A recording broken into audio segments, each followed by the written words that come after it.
हाँ जी, तहारत किसे कहते हैं? जगह साफ होना, कपड़े साफ होना, जिस्म साफ होना।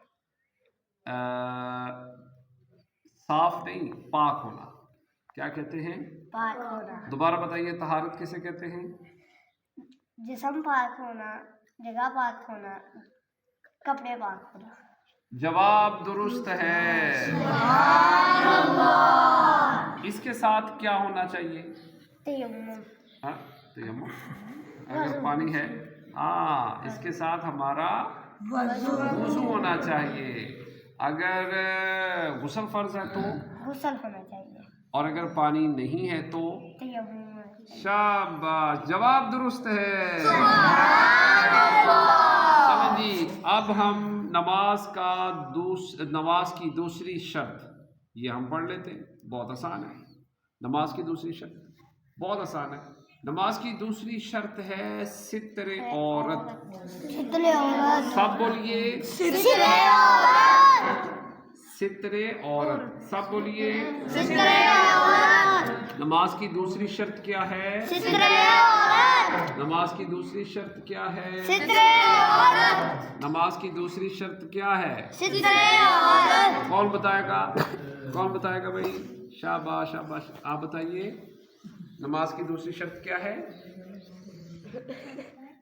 सित्रे औरत। शाबाश, आप बताइए बेटा। सित्रे औरत। जी जी, आप बताइए। सित्रे औरत। आप बताइए। सित्रे औरत। आप बताइए। सित्रे औरत। सित्रे औरत।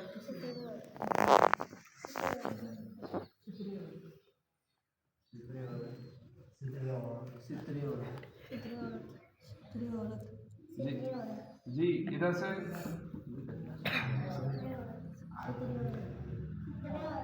जी हज़रत साहब, आप बताएं, नमाज की दूसरी शर्त बताइए। तवज्जो नहीं की। सित्रे औरत, नमाज की दूसरी शर्त क्या है? सित्रे औरत। नमाज की दूसरी शर्त क्या है? सित्रे औरत। नमाज की दूसरी शर्त क्या है? सित्रे औरत। सित्रे औरत। सित्रे औरत क्या होता है, कौन बताएगा? जी हज़रत साहब, सित्रे औरत क्या होता है, कौन बताएगा? जिस्म ढांपना, कहाँ से कहाँ तक? नाक से लेकर घुटनों। सामने आके बताएं। हाँ जी, नाफ से लेकर घुटनों के नीचे तक। ठीक है, नाफ से लेकर घुटनों के नीचे तक जिस्म को ढांपना, ये क्या है? सित्रे औरत। सित्रे औरत। ये क्या है? सित्रे औरत। ये नमाज की दूसरी शर्त है। नमाज की दूसरी शर्त है। ठीक है, सल्लु अलल हबीब। बच्चा खड़ा कर, खड़े हो जाओ। आप बेटा खड़े होइए। आप बताइए, नमाज की दूसरी शर्त क्या है? सित्रे औरत। सित्रे औरत क्या होता है? नाक से लेके घुटनों के नीचे तक जिस्म को ढांपना। शाबाश, नाफ किधर है? जवाब दुरुस्त है। नीचे तक जिस्म ढांपना। नाफ किधर है? ठीक है, घुटने किधर है? ये ठीक है, ये जरूरी है। शाबाश। शाबाश, सुभान सल्लु अलल अल्लाह। हबीब।